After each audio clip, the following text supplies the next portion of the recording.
কিছুটা সুস্থ কালীঘাটের কাকু। আলিপুরে বেসরকারি হাসপাতাল থেকে সুজয় কৃষ্ণ ভদ্রকে বাইপাসের ধারে বেসরকারি হাসপাতালে নিয়ে যাওয়া হচ্ছে। যে ছবি এই মুহূর্তে দেখতে পাচ্ছেন, তাকে অ্যাম্বুলেন্সে করে নিয়ে যাওয়া হচ্ছে। সুজয় কৃষ্ণ ভদ্র কালীঘাটের কাকু, তিনি কিছুটা স্থিতিশীল রয়েছেন, তার চিকিৎসা চলছিল, তিনি কিছুটা ভালো রয়েছেন, তার শারীরিক অবস্থা খানিকটা ভালো, তাই তাকে নিয়ে যাওয়া হচ্ছে। দেখতে পাচ্ছেন অ্যাম্বুলেন্সের সেই ছবি। সুজয় কৃষ্ণ ভদ্র কালীঘাটের কাকু নামে পরিচিত। গত সোমবারই তাকে যখন আদালতে হাজির করানোর দিন ছিল, সেই সময়তে তিনি কিন্তু মাথা ঘুরে পড়ে যান, অজ্ঞান হয়ে যান এবং তারপরই তাকে হাসপাতালে ভর্তি করা হয়। তারপর তার আইনজীবীর তরফ থেকে বেসরকারি হাসপাতালে পাঠানোর জন্য আর্জি জানানো হয়, আদালত তা মঞ্জুর করে। আর এই মুহূর্তে দেখতে পাচ্ছেন সুজয় কৃষ্ণ ভদ্র, তাকে নিয়ে যাওয়া হচ্ছে এই মুহূর্তে অন্যত্র, কারণ তার শারীরিক অবস্থা আগের তুলনায় ভালো রয়েছে। আরও আপডেট আমরা নিয়ে নেবো, কথা বলবো। তথাগত এই মুহূর্তে আমাদের সঙ্গেই রয়েছেন আমাদের প্রতিনিধি। তথাগত, এখনো পর্যন্ত কি খবর রয়েছে? কেমন আছেন সুজয় কৃষ্ণ ভদ্র কালীঘাটের কাকু?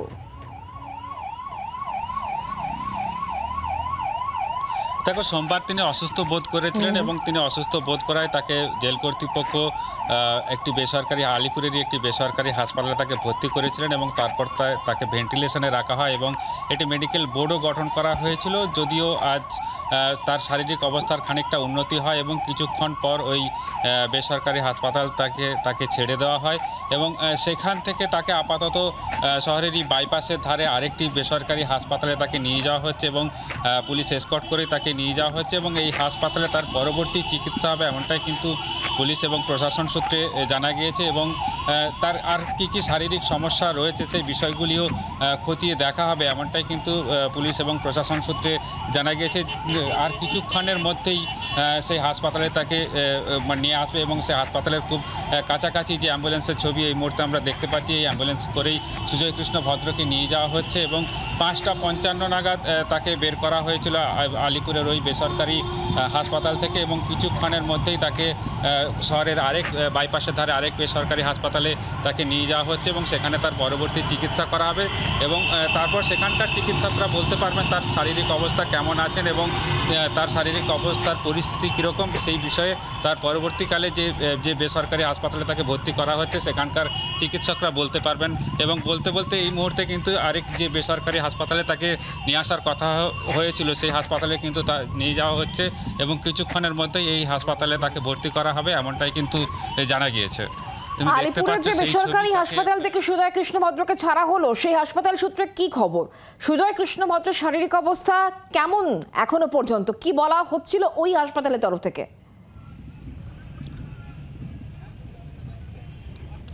দেখো, তার শারীরিক অবস্থার বেশ খানিকটা উন্নতি হয়েছে এবং তার বেশ কিছু সমস্যা দেখা দিয়েছিল এবং সেই কারণেই কিন্তু জেল কর্তৃপক্ষ তাকে সেই বেসরকারি হাসপাতালে ভর্তি করেন এবং ভর্তি করার পর তাকে ভেন্টিলেশনেও নিয়ে যাওয়া হয়েছিল। সোমবারই তাকে ভেন্টিলেশনে নিয়ে যাওয়া হয়, তবে তার শারীরিক অবস্থার উন্নতি হয়েছে এবং তাকে আর ভেন্টিলেশনে রাখার প্রয়োজন পড়েনি। সেই কারণে আজকেই তাকে ভেন্টিলেশন থেকে বের করে দেওয়া হয় এবং তারপর তাকে, যদিও বেশ কিছু শারীরিক সমস্যা তার এখনও পর্যন্ত রয়েছে, সেই কারণে তাকে আরেকটি বেসরকারি হাসপাতালে ভর্তি করার সিদ্ধান্ত নেওয়া হয় এবং শহরের বাইপাসে সেই বেসরকারি হাসপাতালে তাকে এই মুহূর্তে নিয়ে আসা হয়েছে এবং সেখানে আপাতত তার চিকিৎসা করা হবে এবং এখানকার চিকিৎসকরা তাকে পরীক্ষা নিরীক্ষার পরে বলতে পারবেন তার শারীরিক অবস্থা এখন কেমন রয়েছে, তারপরে এই পুরো বিষয়টি জানা যাবে। এবং তুমি যে ছবি দেখতে পাচ্ছ এই মুহূর্তে তাকে কিন্তু অ্যাম্বুলেন্স থেকে নামানো হবে, কিছুক্ষণের মধ্যেই তাকে অ্যাম্বুলেন্স থেকে তাকে নামানো হবে এবং এই হাসপাতালে তাকে ভর্তি করা হবে এবং এখানকার যে চিকিৎসকরা সেই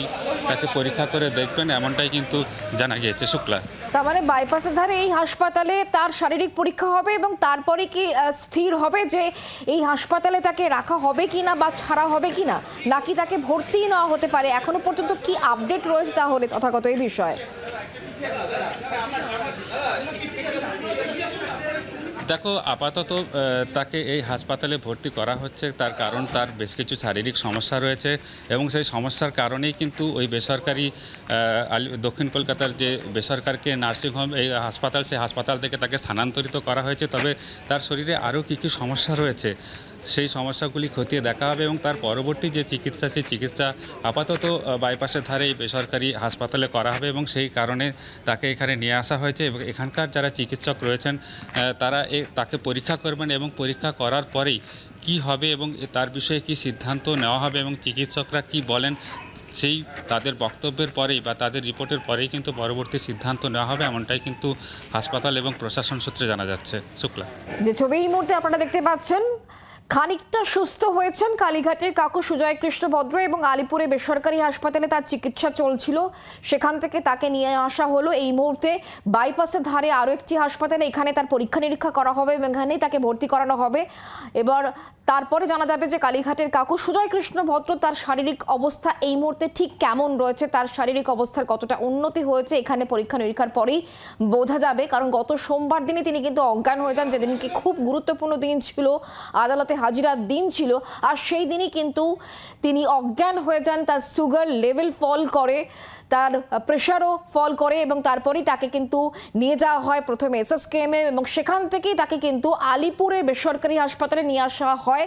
কারণ তার আইনজীবীর তরফ থেকে আদালতে সেই আবেদন করা হয়, সেই আবেদন মঞ্জুর করার পর আলিপুরের বেসরকারি হাসপাতাল এবং সেখান থেকে এই মুহূর্তে তাকে নিয়ে আসা হয়েছে বাইপাসের ধারে আরও একটি বেসরকারি হাসপাতালে। আমরা কথা বলবো সরাসরি আমাদের অপর প্রতিনিধি কমলাক্ষ এই মুহূর্তে আমাদের সঙ্গে রয়েছেন। কমলাক্ষ, সুজয় কৃষ্ণ ভদ্রের শারীরিক অবস্থা খানিকটা উন্নতি হওয়ার পর তাকে বাইপাসের ধারে এই হাসপাতালে নিয়ে আসা হলো, কি খবর পাচ্ছ এখনো পর্যন্ত, আপডেট কি?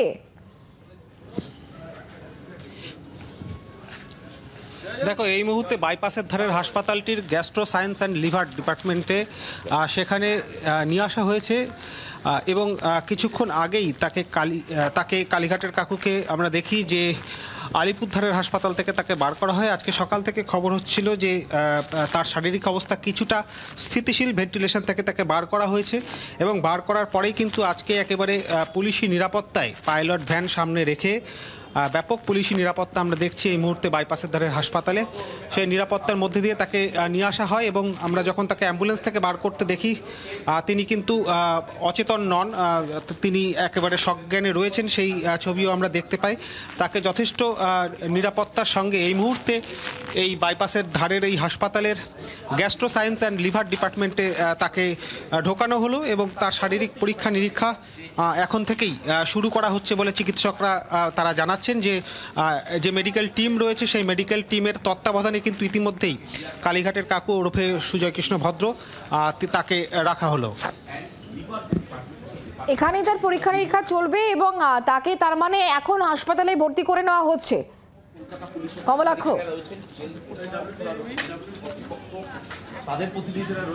একেবারেই তাই, তাকে এই বাইপাসের ধারে হাসপাতালে তাকে নিয়ে আসা হয়েছে। তার প্রাথমিক পরীক্ষা নিরীক্ষার কাজ কিন্তু ইতিমধ্যেই শুরু হয়েছে।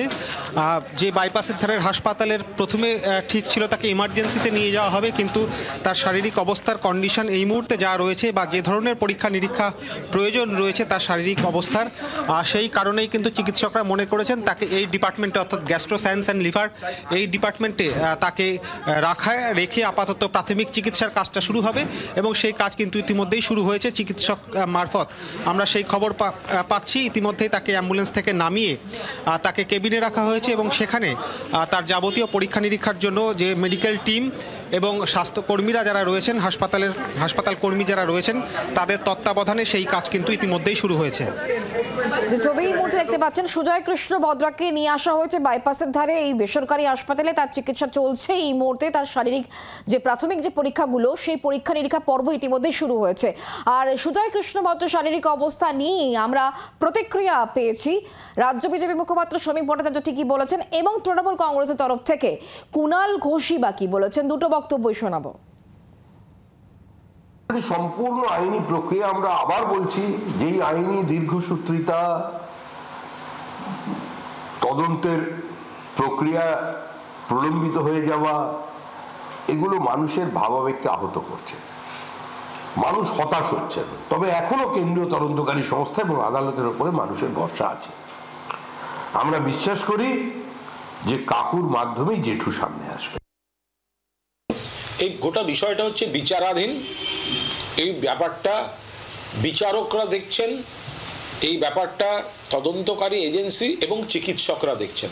এর সঙ্গে তৃণমূল কংগ্রেস বা আমাদের কারুর কোনো বক্তব্য রাখার কোনো অবকাশ নেই। উনি অসুস্থ, কতটা অসুস্থ, কিভাবে অসুস্থ, কোথায় চিকিৎসা হবে, গোটা বিষয়টা এটা এজেন্সি দেখছে হাসপাতাল কর্তৃপক্ষ এবং বিচারকের নজরদারিতে হচ্ছে। বা বিচারকের অনুমতি নিয়ে হচ্ছে। ব্যাপারটা কোর্টেই হবে, যার যা বক্তব্য কোর্টে জানাবেন। এক হাসপাতাল থেকে আরেক হাসপাতালে কালীঘাটের কাকু। আগামীকাল ইডির নিয়োগ মামলায় চার্জ গঠন, সব অভিযুক্তকে সশরীরে হাজিরার নির্দেশ বিচারকের। অসুস্থ কালীঘাটের কাকু সুজয় কৃষ্ণ ভদ্রের হাজির হওয়া নিয়ে একটা সংশয় রয়েছে। কাকুকে আদালতে হাজির না করাতে পারলে পারে চার্জ গঠন আরও পিছোতে পারে, এমনই মনে করছেন আইনজীবী মহলের একাংশ। পার্থ চট্টোপাধ্যায়কে জামিন দেওয়ার সময় সুপ্রিম কোর্টের তরফ থেকে তাদের নির্দেশিকায় একটি ডেডলাইন দিয়ে দেওয়া হয়েছিল যে 31শে ডিসেম্বরের মধ্যে নিয়োগ দুর্নীতি মামলায় চার্জ গঠন করতে হবে। এনফোর্সমেন্ট ডিরেক্টরেটের তরফ থেকে যে মানি লন্ডারিংয়ের মামলা করা হয়েছিল তাতে নির্দিষ্টভাবে এনফোর্সমেন্ট ডিরেক্টরেটের বিশেষ আদালতের তরফ থেকে বিচারক শুভেন্দু সাহা তিনি কিন্তু চার্জ গঠনের জন্য প্রত্যেক অভিযুক্তকে হাজির করার জন্য নির্দেশ দিয়েছিলেন এবং দেখা যায় যে প্রত্যেক অভিযুক্ত তাদেরকে হাজির করা হলেও বেশ কিছু ডিসচার্জ পিটিশন হয়, যার ফলে কিন্তু এই চার্জ গঠনের প্রক্রিয়া তা কিছুটা হলেও পিছিয়ে যায়। এরপরেই বিচারকের তরফ থেকে জানিয়ে দেওয়া হয়েছিল যে গত 26শে ডিসেম্বর সেদিনকারই চার্জ গঠন করা হবে এবং মূলত প্রত্যেক অভিযুক্তকে আদালতে হাজির করতে হবে। কিন্তু তারপরেও দেখা যায় যে একাধিকবার এই চার্জ গঠনের প্রক্রিয়া পিছিয়ে যায় এবং তার সঙ্গে সঙ্গে সুজয় কৃষ্ণ ভদ্র ওরফে কালীঘাটের কাকু তিনি অসুস্থ হওয়ায় সরাসরি কিন্তু তাকে হাসপাতালে ভর্তি করা হয়েছে। তিনি অত্যন্ত উদ্বেগজনক পরিস্থিতিতে রয়েছেন এমনটাই চিকিৎসকদের তরফ থেকে জানানো হচ্ছে। সেক্ষেত্রে দাঁড়িয়ে আগামীকাল যখন এই চার্জ গঠনের প্রক্রিয়া শুরু করা হবে সেই সময়ে কালীঘাটের কাকু কতটা উপস্থিত থাকতে পারবেন এই আদালতে তা নিয়ে কিন্তু একটা সংশয় রয়েছে। সেক্ষেত্রে মনে করা হচ্ছে যে কালীঘাটের কাকু ওরফে সুজয় কৃষ্ণ ভদ্র তিনি যদি গড়হাজির থাকেন আগামীকাল তাহলে কিন্তু এই চার্জ গঠনের প্রক্রিয়া আরও বেশ কিছুটা পিছিয়ে যেতে পারে, এমনটাই আইনজীবীদের একাংশ মনে করছেন। জি 24 ঘন্টার জন্য ক্যামেরায় মিন্টু বসাকের সঙ্গে বিক্রম দাস, কলকাতা। বাংলার আওয়াজ, বাঙালির আবেগ, জি 24 ঘন্টা।